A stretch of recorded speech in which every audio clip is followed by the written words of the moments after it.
기적이 없다면 당신은 6개월 후 이 세상에 없을 겁니다. 다른 사람의 건강에 대해 기록하던 한 여자가 이제는 자신의 죽음을 기록하게 됐습니다. 그녀는 시한부 선고를 받고서도 마지막 사명으로 취재차 한국행 비행기에 오릅니다. 카메라를 들고 갔지만 한국에서 카메라는 켜보지도 못한 채 산소 마스크를 뒤집어 쓰는데요. 그런데 한국 의료진의 충격적인 말과 대처에 여자는 충격에 빠져 소리치며 오열하고 맙니다. 죽음을 담담히 맞이하며 죽을 생각으로 한국에 온 여자에게 무슨 일이 일어난 걸까요? 지금 그 충격적 실화를 공개합니다. 영상 시작 전에 구독과 좋아요를 눌러주시면 이 영상이 프랑스로 퍼져 한국 의료의 위상을 더 높일 수 있습니다.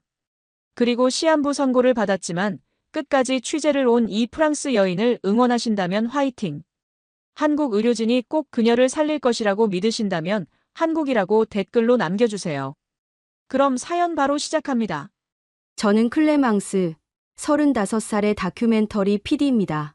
프랑스 국영방송국에서 10년째 카메라 뒤에 숨어 세상의 이야기를 담아왔죠. 그런데 지난해 가을부터 뭔가 이상했습니다. 아침에 일어나면 숨이 차고 계단을 오를 때마다 가슴이 답답했어요. 처음엔 스트레스라고 생각했습니다. 마감에 쫓기는 게 일상이니까요. 하지만 그날은 달랐습니다. 편집실에서 작업하던 중 갑자기 숨을 쉴 수 없었어요. 폐에 돌덩이가 들어앉은 것 같았죠. 동료가 부축해서 병원으로 갔고 의사는 심각한 얼굴로 말했습니다. 정밀 검사가 필요해요. 일주일 후 진단명이 나왔습니다. 다발성 자가면역 혈관염. 제 몸의 면역 체계가 제 혈관을 공격하는 병이었어요. 의사는 차갑게 말했습니다. 생존 가능성은 6개월 정도입니다. 치료법이 제한적이에요. 그 순간 세상이 멈췄습니다. 손끝이 얼어붙고 귀에서는 윙윙거리는 소리만 들렸어요. 6개월. 제게 남은 시간이 고작 그것뿐이라니. 진료실을 나서는 발걸음이 무거웠습니다. 파리거리의 소음도, 지나가는 사람들의 웃음소리도 모든 게 멀게 느껴졌어요. 집에 돌아와서는 아무것도 할 수 없었습니다. 침대에 누워 천장만 바라봤죠. 그러다 문득 책상 위의 기획서가 눈에 들어왔습니다. 한국 의료 시스템 다큐멘터리. 석 달 전부터 준비해온 프로젝트였어요. 한국의 공공의료가 어떻게 작동하는지, 외국인도 차별 없이 치료받을 수 있는 시스템이 정말 존재하는지 확인하고 싶었거든요. 손을 뻗어 기획서를 집어들었습니다. 종이가 바스락거리는 소리가 유난히 크게 들렸어요. 그때 깨달았습니다. 죽는다고 해서 제가 하던 일까지 죽어야 하는 건 아니잖아요. 마지막까지 기록하는 것, 그게 제가 할 수 있는 일이었습니다. 다음 날 아침, 저는 카메라맨 줄에게 전화했습니다. 한국 가는 거 그대로 진행해요. 줄은 당황했죠. 클레망스, 내 몸 상태로 어떻게? 저는 단호하게 말했습니다. 죽기 전에 끝내야 할 일이 있어요. 항공편을 예약하면서 손이 떨렸습니다. 무서웠어요.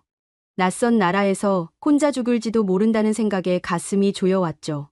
하지만 동시에 묘한 해방감도 느꼈습니다. 더 이상 잃을 게 없다는 자유로움이었을까요? 출발 전날 밤, 어머니께 전화드렸습니다. 엄마, 한국에 다녀올게요. 어머니는 걱정스러운 목소리로 물으셨죠. 왜 갑자기? 몸도 안 좋은데. 저는 거짓말했습니다. 좋은 프로젝트거든요. 꼭 해야 해요. 병 이야기는 할 수 없었어요. 어머니가 걱정하실 게 뻔했거든요. 가방을 싸면서 약통을 넣었습니다. 진통제, 호흡기, 약물, 응급상황용 주사제까지. 마치 전쟁터에 나가는 군인의 짐 같았어요. 거울을 보니 핏기 없는 얼굴이 보였습니다. 한 달 사이에 많이 야위었구나 싶었죠. 공항으로 가는 택시 안에서 파리의 풍경을 바라봤습니다. 에펠탑이, 생강이, 익숙한 거리들이 지나갔어요. 혹시 마지막일지 모른다는 생각에 눈시울이 뜨거워졌습니다. 운전기사가 룸미러로 저를 보며 물었어요. 괜찮으세요? 저는 고개를 끄덕였죠. 네, 괜찮습니다. 인천행 비행기에 몸을 맡기면서 생각했습니다. 저는 죽음을 기록하러 가는 걸까요? 아니면 살 길을 찾으러 가는 걸까요? 답을 알 수 없었어요. 다만 한 가지는 확실했습니다. 제가 지금까지 해온 일, 세상의 진실을 찾아 기록하는 일만큼은 끝까지 포기하지 않겠다는 것. 그게 제게 남은 마지막 사명이라고 믿었거든요. 인천공항에 내린 순간 뭔가 잘못됐다는 걸 알았습니다. 비행기에서 내리는데 다리에 힘이 들어가지 않았어요. 13시간 비행이 제 몸에는 너무 가혹했던 모양입니다. 줄이 제 팔을 붙잡으며 걱정스럽게 물었죠. 클레망스, 얼굴이 너무 창백해. 저는 억지로 웃으며 대답했어요. 괜찮아. 그냥 피곤한 것뿐이야. 입국 심사를 기다리는 동안 가슴이 조여왔습니다. 숨을 들이마셔도 폐까지 공기가 닿지 않는 느낌이었어요. 주변 사람들이 다 멀게 보이고 소리도 물속에서 듣는 것처럼 먹먹했습니다. 줄이 제 등을 두드리며 말했어요. 심호흡해, 천천히. 명동 호텔에 도착했을 때는 오후 4시였습니다. 체크인을 마치고 방에 들어가자마자 침대에 쓰러졌어요. 머리가 깨질 듯 아프고 온몸이 얼음처럼 차가웠습니다. 줄이 커튼을 쳐주며 말했죠.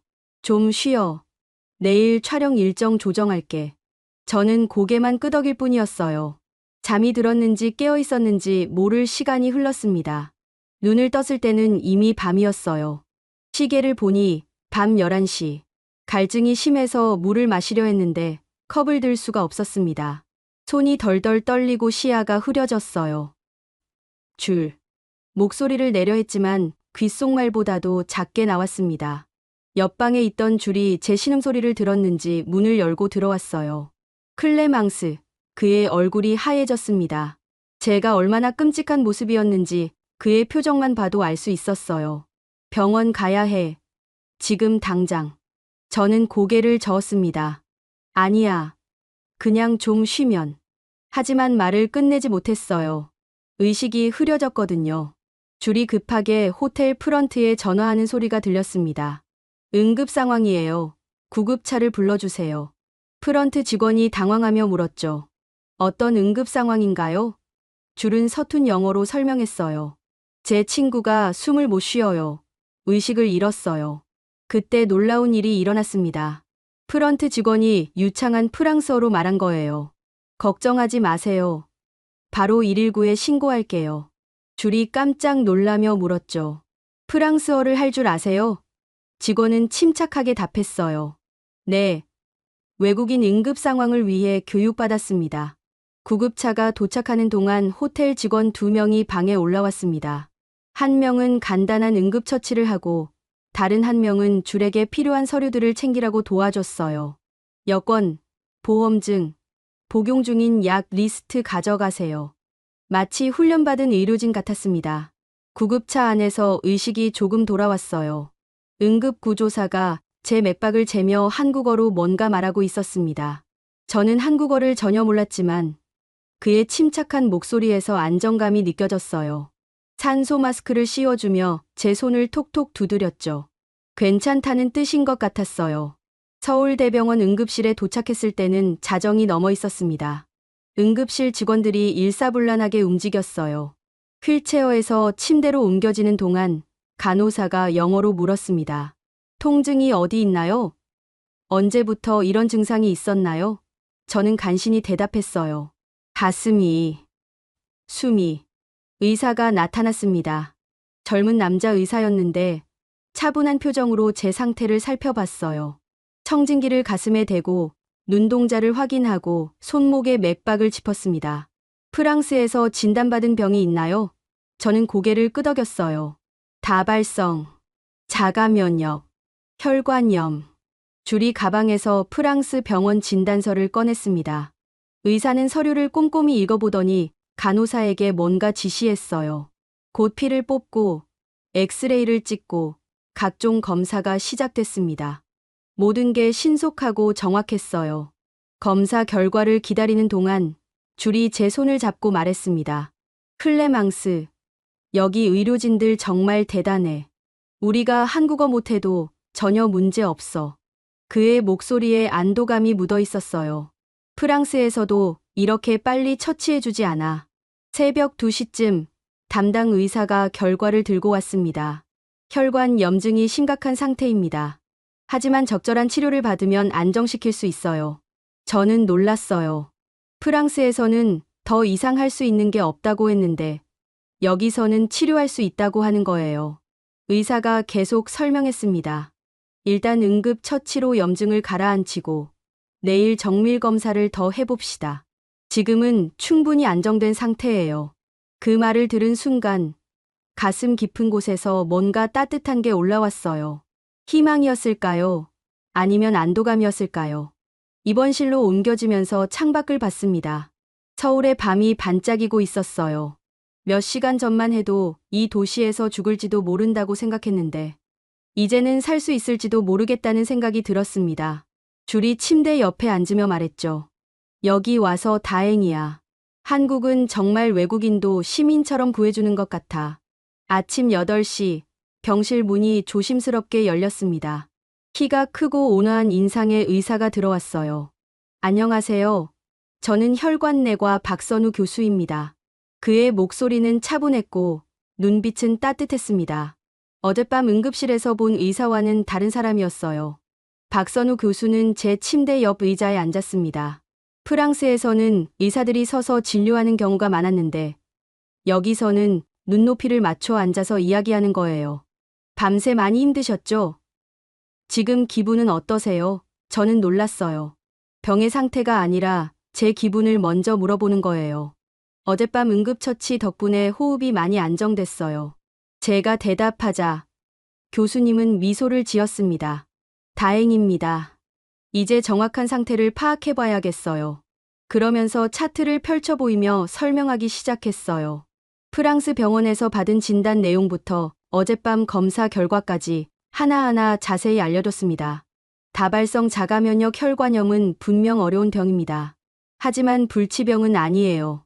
교수님의 말에 가슴이 뛰었어요. 프랑스에서는 시간이 얼마 남지 않았다고만 했는데 여기서는 치료할 수 있다고 말하는 거예요. 정말요? 치료가 가능한가요? 박선우 교수는 고개를 끄덕였습니다. 네, 가능합니다. 물론 쉽지는 않아요. 하지만 여기에는 최신 치료법들이 있고 충분한 경험도 축적되어 있어요. 그러면서 태블릿을 보여주며 치료 계획을 설명했어요. 먼저 신약 임상시험 참여를 제안하고 싶어요. 이 약물은 유럽에서는 아직 승인되지 않았지만 한국에서는 이미 좋은 결과를 보이고 있거든요. 저는 숨을 삼켰습니다. 신약이라고 하면 위험하지 않나요? 교수님은 차근차근 설명해 줬어요. 모든 치료에는 위험이 따르죠. 하지만 현재 상태를 놔두는 것보다는 훨씬 안전해요. 그리고 여기서는 24시간 모니터링이 가능하니까 부작용이 생기면 즉시 대처할 수 있어요. 치료 계획을 듣는 동안 놀라운 점이 하나 더 있었어요. 신약 임상실험 대상자들에게 제약회사에서 치료비 절반을 지원해준다는 내용이었어요. 진료비 걱정은 하지 마세요. 응급 환자로 들어오셨으니 일단 치료받고 나중에 정산하면 돼요. 간호사가 친절하게 설명해줬습니다. 프랑스에서도 의료비 때문에 고민했었는데 여기서는 치료가 우선이라는 거예요. 줄이 제 곁에서 중얼거렸습니다. 믿을 수 없어. 외국인한테도 이렇게 해주다니. 박선우 교수가 줄의 말을 들었는지 웃으며 말했어요. 환자는 국적이 없어요. 아픈 사람이 있으면 치료하는 게 의사의 일이죠. 오후에 정밀 검사가 시작됐습니다. CT, MRI, 각종 혈액 검사까지. 검사실을 오가면서 느낀 건 모든 직원들이 제게 친절하다는 거였어요. 검사 기사도, 간호사도, 심지어 청소하시는 분까지 지나가면서 인사해줬어요. 말은 통하지 않았지만 웃음과 손짓으로 충분히 따뜻함이 전해졌습니다. 저녁 무렵 박선우 교수가 다시 찾아왔어요. 검사 결과가 나왔습니다. 제 심장이 두근거렸어요. 어떤가요? 교수님은 의자에 앉아 제 눈을 바라보며 말했습니다. 생각보다 상태가 좋아요. 신장 기능도 아직 많이 남아있고 심장도 건강해요. 치료 가능성이 충분합니다. 그 순간 눈물이 났어요. 프랑스에서 사형 선고 같은 진단을 받고 왔는데 여기서는 희망을 말하고 있는 거예요. 정말 살 수 있나요? 제가 떨리는 목소리로 물었습니다. 박선우 교수는 제 손을 가볍게 두드리며 답했어요. 네. 여긴 죽으러 오는 나라가 아니에요. 살기 위해 오는 나라죠. 그날 밤, 줄과 긴 이야기를 나눴습니다. 클레망스, 여기 와서 정말 다행이야. 프랑스에서 포기하라고 했을 때, 난 정말 절망했어. 줄의 목소리에 안도감이 묻어 있었어요. 그런데 여기서는 모든 게 달라. 희망을 주는 거야. 저도 같은 생각이었어요. 이틀 전만 해도 죽음을 기록하러 온다고 생각했는데, 이제는 삶을 찾으러 온 것 같았거든요. 창밖으로 보이는 서울 야경이 예전과 달리 보였어요. 차가운 도시가 아니라 따뜻한 안식처 같았습니다. 박선우 교수가 떠나기 전에 마지막으로 말했어요. 내일부터 본격적인 치료를 시작할 거예요. 힘들 수도 있지만 포기하지 마세요. 기적은 견디는 사람에게 오거든요. 그 말이 가슴 깊이 박혔습니다. 기적은 견디는 사람에게 온다. 그럼 저도 견뎌보겠어요. 이 따뜻한 나라에서 다시 살아보겠어요. 기록은 중단해도 삶은 아직 포기하지 않을래요. 제가 줄에게 말했습니다. 줄은 제 손을 꽉 잡으며 웃었어요. 그래, 그게 맞아. 우리 다시 시작하자. 치료 시작 사흘째. 지옥이 시작됐습니다. 새벽 4시, 온몸이 불타는 것 같은 고열에 잠에서 깼어요. 체온계를 보니 30.8도도. 이불을 걷어찼는데도 열이 식지 않았습니다. 간호사실 버튼을 눌렀지만 손가락에 힘이 들어가지 않았어요. 신음소리가 저절로 나왔습니다. 옆방에서 자고 있던 줄이 뛰어왔어요. 클레망스, 뭐야 이게. 제 얼굴을 본 줄의 표정이 새하얘졌습니다. 저는 말할 힘도 없었어요. 온몸이 경련하듯 떨렸거든요. 간호사가 달려왔습니다. 장유나 간호사였어요. 20대 후반쯤 되어 보이는 늘 밝은 미소를 짓던 분이었죠. 하지만 지금은 심각한 표정이었어요. 해열제 투여하고 의사 선생님 호출할게요.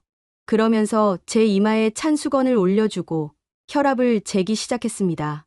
박선우 교수가 나타난 건 10분 후였어요. 새벽인데도 단정한 모습으로 달려온 거예요. 부작용이 시작된 것 같네요. 예상했던 일이에요. 교수님의 침착한 목소리가 그나마 안심이 됐습니다. 얼마나 더? 저는 간신히 물었어요. 며칠 더 지속될 수 있어요. 하지만 이것도 치료 과정의 일부예요. 박선우 교수가 설명하며 수액을 교체하라고 지시했습니다. 몸이 병든 세포들과 싸우고 있는 거예요. 힘들지만 좋은 신호라고 봐야 해요. 하지만 줄은 이해할 수 없다는 표정이었어요. 이게 치료라고요? 클레망스가 죽어가는 것 같은데. 줄의 목소리에 분노가 섞여 있었어요. 프랑스에서도 이런 식으로 고통받지는 않았어요. 그때 장유나 간호사가 줄의 어깨에 손을 올렸습니다. 걱정되는 마음 이해해요. 하지만 지금 클레망스 씨 몸에서는 정말 중요한 일이 일어나고 있어요. 간호사의 영어는 서툴렀지만 진심이 담겨 있었어요. 저희가 24시간 지켜볼 테니까 안심하세요. 오후에는 구토가 시작됐습니다. 물 한 모금도 마실 수 없었어요. 토하고 또 토하고 위가 쥐어짜는 것 같았습니다. 줄이 제 머리맡에서 등을 쓸어주며 울고 있었어요. 미안해, 클레망스. 내가 한국 오자고 했어야 했는데. 아니야. 저는 간신히 말했어요. 내가 선택한 거야. 말하는 것도 힘들었지만 줄이 자책하는 걸 보고 있을 수는 없었거든요. 밤이 되자 환각까지 시작됐습니다. 벽에서 뭔가 기어나오는 것 같았고 천장이 무너져 내리는 것 같았어요.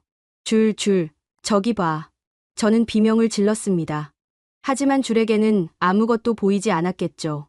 새벽 2시쯤 장유나 간호사가 야간 순찰을 왔어요. 제가 중얼거리는 걸 보고 침대 옆에 앉았습니다. 클레망스 씨, 저 여기 있어요. 안전해요. 간호사가 제 손을 잡아줬어요. 그 손이 따뜻했습니다. 무서워요. 제가 프랑스어로 중얼거렸어요. 간호사는 프랑스어를 못했지만 제 상태를 이해하는 것 같았어요.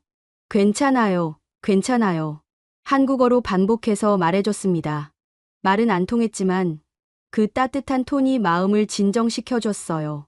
사흘째 되는 날, 박선우 교수가 심각한 얼굴로 찾아왔습니다. 부작용이 예상보다 심하네요. 치료를 중단할까요? 그 말을 들은 순간 정신이 번쩍 들었어요. 아니요. 저는 단호하게 말했습니다. 계속해요.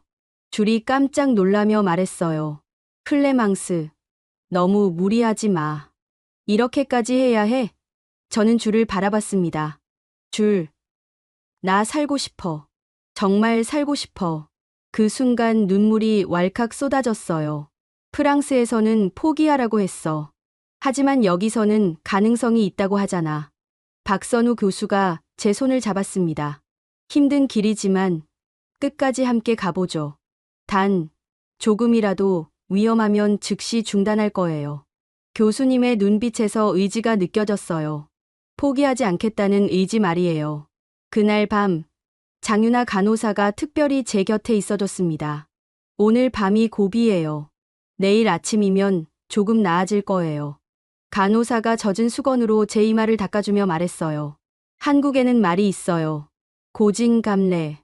쓴 것이 지나가면 단 것이 온다는 뜻이에요. 새벽 5시. 열이 조금 내렸습니다. 처음으로 물을 마실 수 있었어요. 장윤아 간호사가 작은 숟가락으로 조금씩 떠먹여줬습니다. 천천히, 천천히. 그 순간 깨달았어요. 이 사람들이 저를 포기하지 않고 있구나.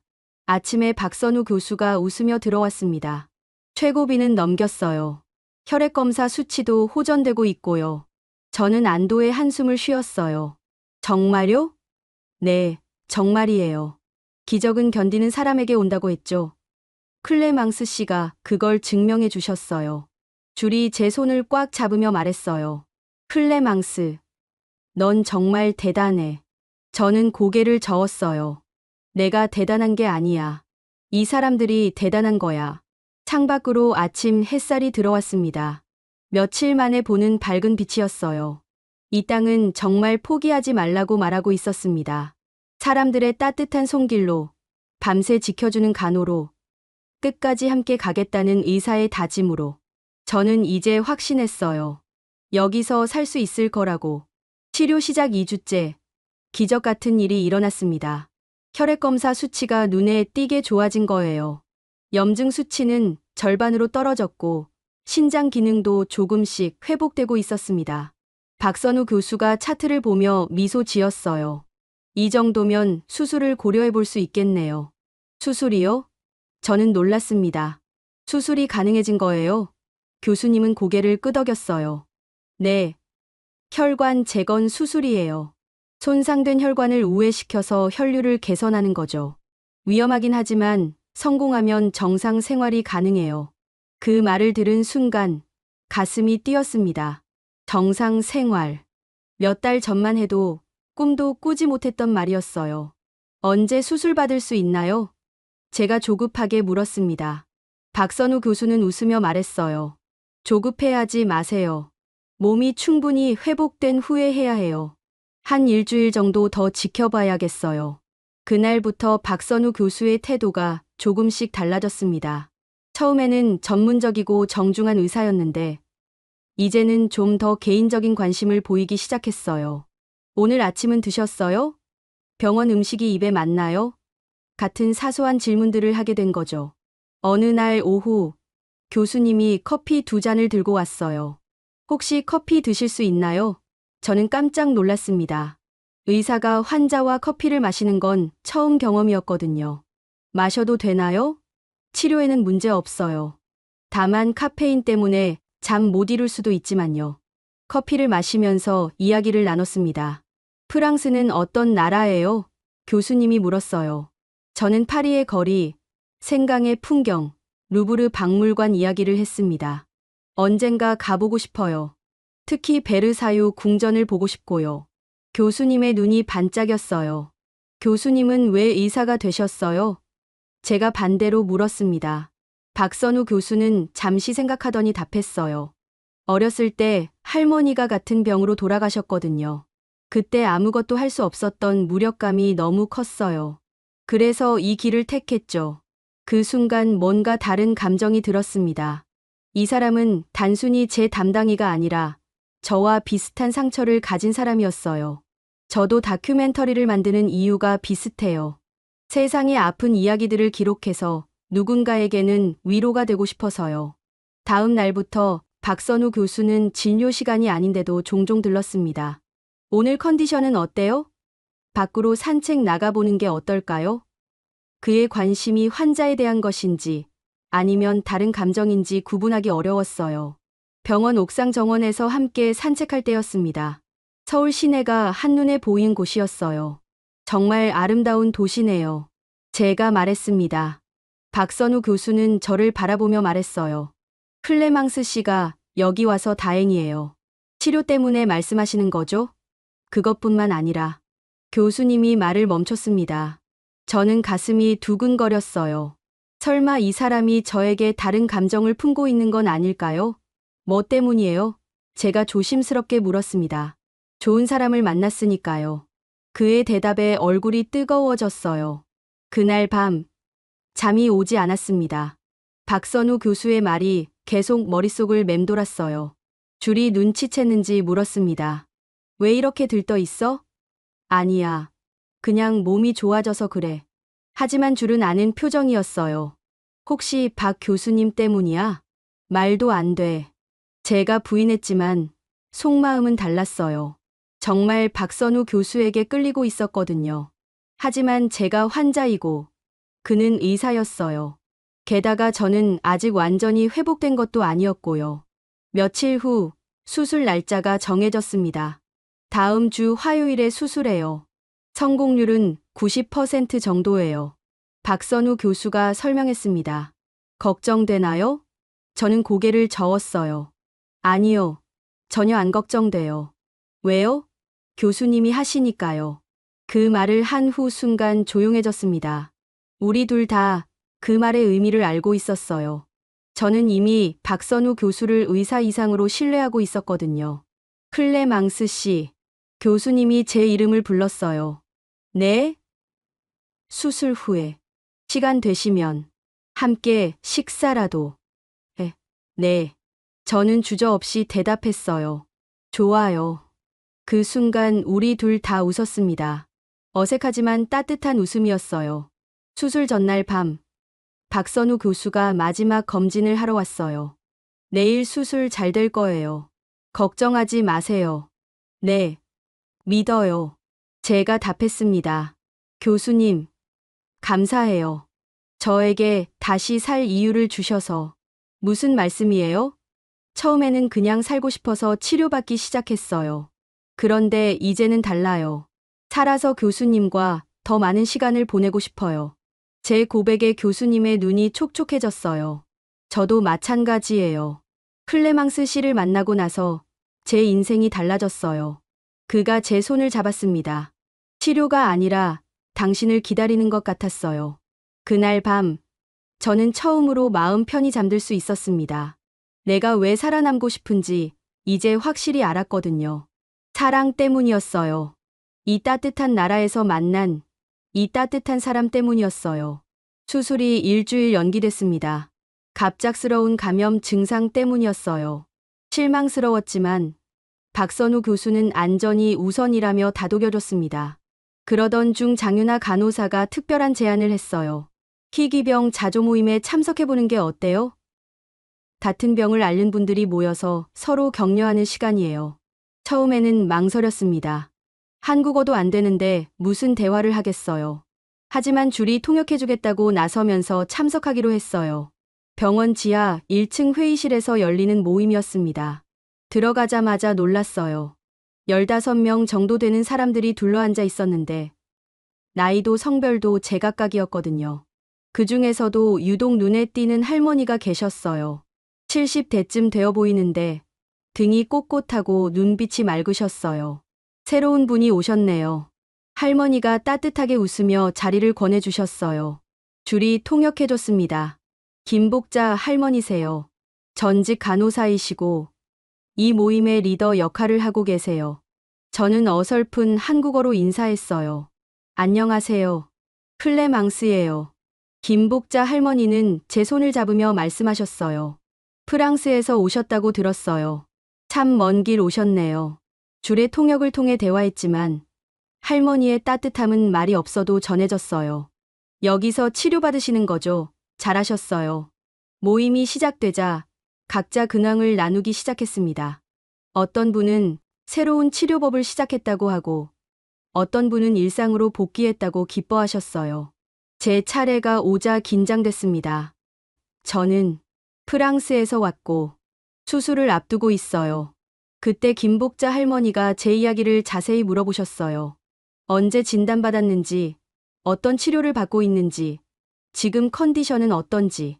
마치 가족처럼 세심하게 챙겨주시는 거예요. 박선우 교수님이 담당이시구나. 좋은 의사 만났네요. 모임이 끝난 후 김복자 할머니가 저를 따로 불러주셨어요. 잠깐 이야기 좀 해요. 우리는 병원 카페테리아에 앉았습니다.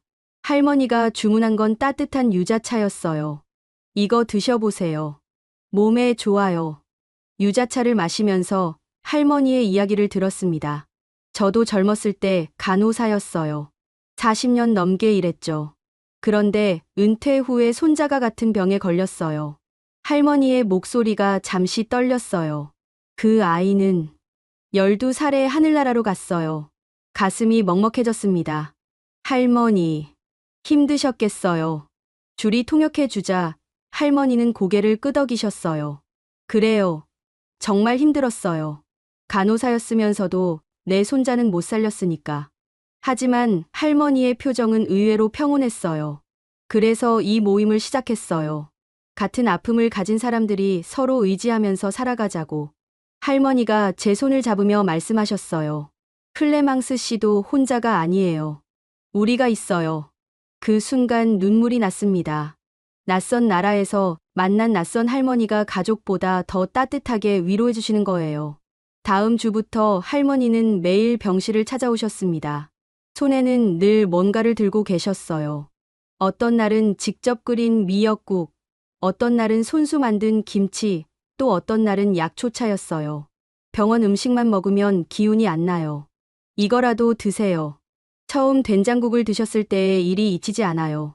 할머니가 보온병에 담아온 된장국을 받아들고 한 숟가락 떴는데 갑자기 오열이 터져 나왔습니다. 그 짭조름한 맛이 어머니의 손맛 같았거든요. 할머니, 이게 뭐예요? 된장국이에요. 우리나라 사람들의 힘의 원천이죠. 줄도 할머니를 무척 좋아했어요. 김복자 할머니는 정말 특별해. 클레망스를 진짜 손녀처럼 대하시네. 그런데 정말 신기한 건 할머니가 오신 날은 제 컨디션이 눈에 띄게 좋아진다는 거였어요. 음식 때문일까요? 아니면 마음 때문일까요? 할머니, 왜 저에게 이렇게 잘해주세요? 어느 날 제가 물었습니다. 할머니는 멀리 창밖을 바라보며 답하셨어요. 손자를 보낸 후에 깨달았어요. 아픈 사람 곁에 있어주는 것만으로도 큰 힘이 된다는 걸. 그러면서 미소 지으셨어요. 클레망스 씨를 보면 그 애가 생각나요. 하지만 이번에는 꼭 이겨내셨으면 좋겠어요. 할머니와 함께 보낸 시간들이 쌓이면서 깨달았어요. 가족이 아니어도 말이 통하지 않아도 진심으로 걱정해주는 사람이 있다는 게 얼마나 큰 힘이 되는지. 할머니는 제 병을 알고 계셨어요. 그 아픔이 어떤 건지, 얼마나 무서운 건지. 그래서 더욱 소중하게 돌봐주신 거예요. 수술 전날, 할머니가 특별한 선물을 가져오셨어요. 작은 천주머니였는데 안에는 여러 가지 약초가 들어있었어요. 우리나라에서는 이걸 몸에 지니고 있으면 애군을 막아준다고 해요. 할머니가 직접 제 목에 걸어주시면서 말씀하셨어요. 내일 수술 잘 되길 기도할게요. 그날 밤 된장국 한 그릇을 더 끓여오셨어요. 수술 전에 든든하게 드세요. 이 된장국이 클레망스 씨 면역력을 높여줄 거예요. 한 숟가락 떠먹으며 생각했어요. 이건 정말 음식이 아니라 할머니의 사랑이구나. 한국의 정이구나. 할머니, 정말 감사해요. 할머니 덕분에 제가 여기까지 올 수 있었어요. 제가 고마움을 표하자 할머니는 웃으며 말씀하셨어요. 우리는 이제 가족이에요. 국적은 달라도 마음은 하나니까. 그 말을 듣고 깨달았어요. 이것이 바로 한국의 힘이구나. 혈연이 아니어도 가족이 될 수 있는 이 따뜻한 마음이 바로 이 나라의 진짜 보물이구나. 수술 당일 아침, 김복자 할머니가 새벽 6시에 병실에 나타나셨어요. 못 주무셨죠? 할머니의 첫 마디였습니다. 정말 한숨도 못 잤어요. 긴장보다는 기대감 때문이었죠. 드디어 제 인생을 바꿀 수 있는 순간이 왔으니까요.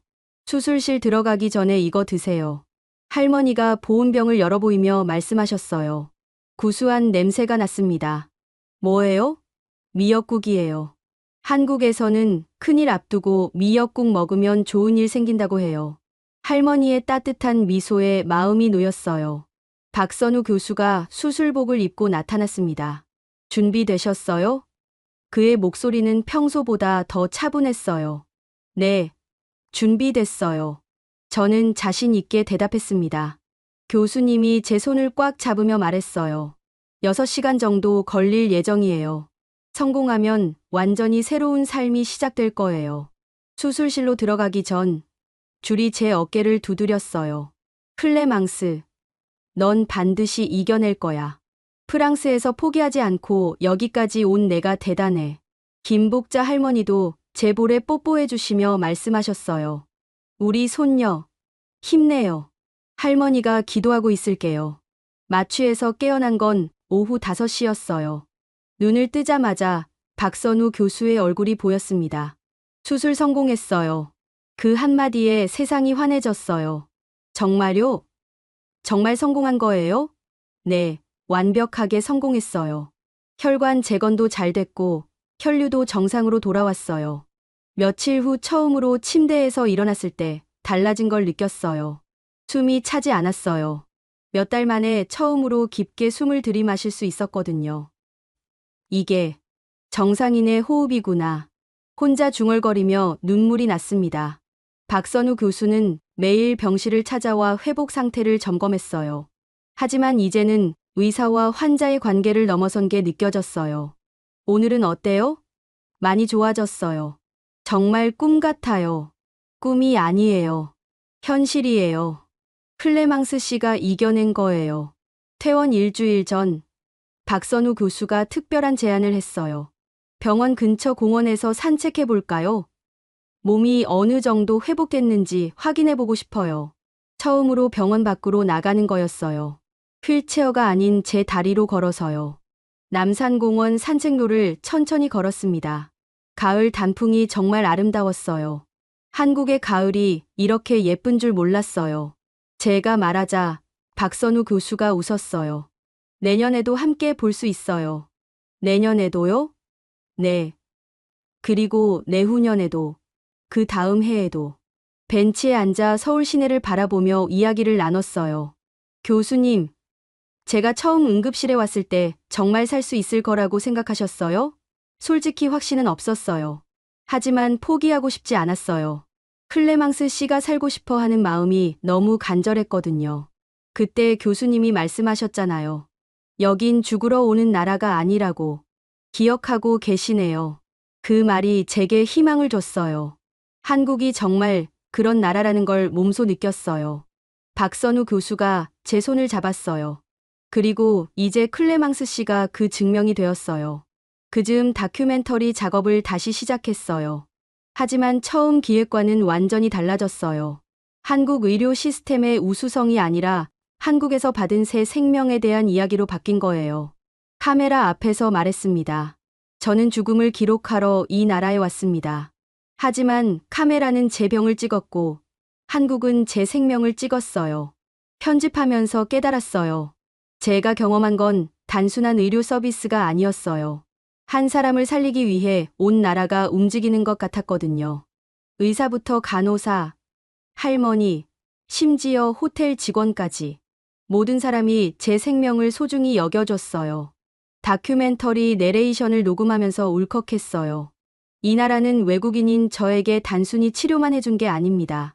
새로운 인생을 선물해줬어요.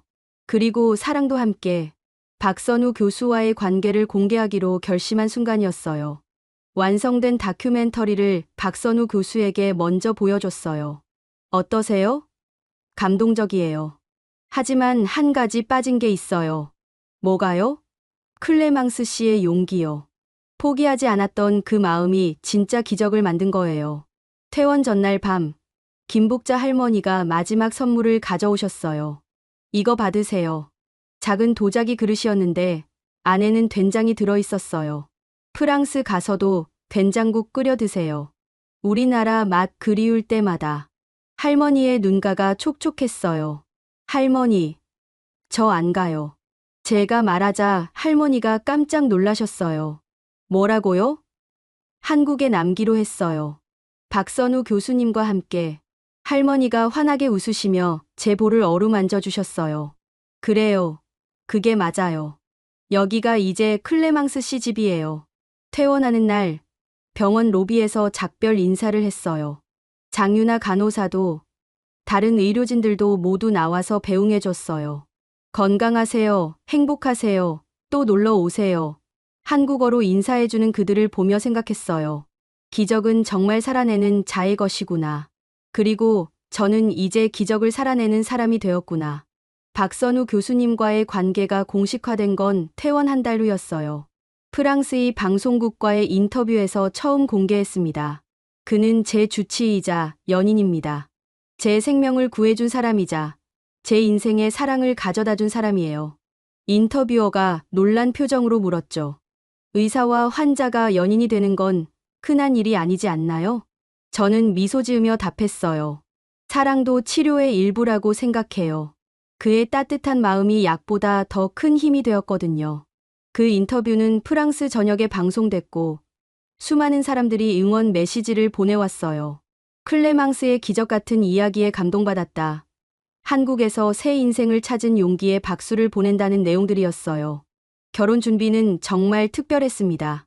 두 나라의 문화를 조화시켜야 했거든요. 김복자 할머니가 한복을 선물해 주셨어요. 우리나라 전통 홀레복이에요. 이걸 입으면 진짜 한국 며느리가 되는 거예요. 할머니가 직접 입혀주시면서 눈물을 글썽이셨어요. 손자 결혼식은 못 봤지만 손녀 결혼식은 볼 수 있게 해주셔서 감사해요. 웨딩드레스는 프랑스에서 어머니가 직접 가져오셨어요. 어머니가 한국에 오신 건 제 병 때문에 걱정하셔서였는데 막상 와보시니 놀라셨어요. 클레망스가 이렇게 건강해진 게 믿기지 않아. 그리고 이 나라 사람들이 정말 따뜻하구나. 어머니도 김복자 할머니와 금세 친해지셨어요. 말은 안 통했지만 마음은 통했거든요. 결혼식 날 장유나 간호사가 메이드 오브 아너를 맡아줬어요. 클레망스 언니가 제일 힘들 때 함께 했으니까 제일 행복한 날도 함께 해야죠. 줄은 남자 들러리로 서서 우는 내내 코를 훌쩍거렸어요. 내가 죽을 뻔했을 때를 생각하면 정말 기적이야. 결혼식장에는 정말 많은 사람들이 와줬어요. 병원 의료진들, 자조 모임 친구들, 프랑스에서 온 방송국 동료들까지. 두 나라 사람들이 한자리에 모여 축하해주는 모습이 감동적이었어요. 박선우 교수님의 부모님도 처음에는 걱정하셨지만 저를 만나보신 후에는 따뜻하게 받아주셨어요. 혼례식은 한국 전통 방식으로 진행했어요. 패백을 드릴 때 시어머니가 제 손을 잡으며 말씀하셨어요. 멀리서 왔는데 우리 아들 만나려고 그 고생을 다 했구나. 이제 진짜 우리 딸이야. 그 순간 눈물이 쏟아졌어요. 정말 이 나라의 딸이 된 기분이었거든요. 신혼여행은 제주도로 갔어요. 한국에서 가장 아름다운 곳을 보여주고 싶다는 박선우 교수님의 제안이었어요. 해변을 걸으며 이야기했습니다. 여보, 1년 전 이런 날이 올 줄 상상이나 했어? 전혀 못했지. 그때는 그냥 살고 싶다는 생각뿐이었는데. 이제는 당신과 함께 오래오래 살고 싶어. 신혼집은 병원 근처에 마련했어요. 작지만 아늑한 투룸 아파트였죠. 김복자 할머니가 집들이 선물로 쌀통을 가져오셨어요. 새 집에는 쌀통이 있어야 해. 그래야 굶지 않고 잘 살아. 할머니의 세심한 배려에 또 한 번 감동받았어요. 한국 정착 생활은 생각보다 어렵지 않았어요. 언어는 여전히 서툴렀지만 사람들이 워낙 친절하게 도와줬거든요. 마트에서 장을 볼 때도, 은행 업무를 볼 때도 누군가는 항상 도움을 줬어요. 외국인이시죠? 제가 도와드릴게요. 이런 말을 하루에도 몇 번씩 들었어요. 가장 기뻤던 건 새로운 프로젝트를 시작한 거예요. 치유의 땅 시리즈 후속편을 연출하기로 한 거죠. 한국의 의료 시스템뿐만 아니라 이 나라 사람들의 따뜻한 마음을 전 세계에 알리고 싶었어요. 첫 번째 에피소드는 김복자 할머니 이야기였어요. 사랑으로 치유하는 사람들이라는 제목으로요. 방송이 나간 후 반응이 폭발적이었어요. 유럽 전역에서 한국에 가고 싶다. 한국 사람들을 만나보고 싶다는 메시지가 쏟아졌어요. 프랑스 대사관에서는 한국 홍보대사를 제안하기도 했어요. 클레망스 씨만큼 한국의 좋은 점을 생생하게 전달할 수 있는 사람은 없어요.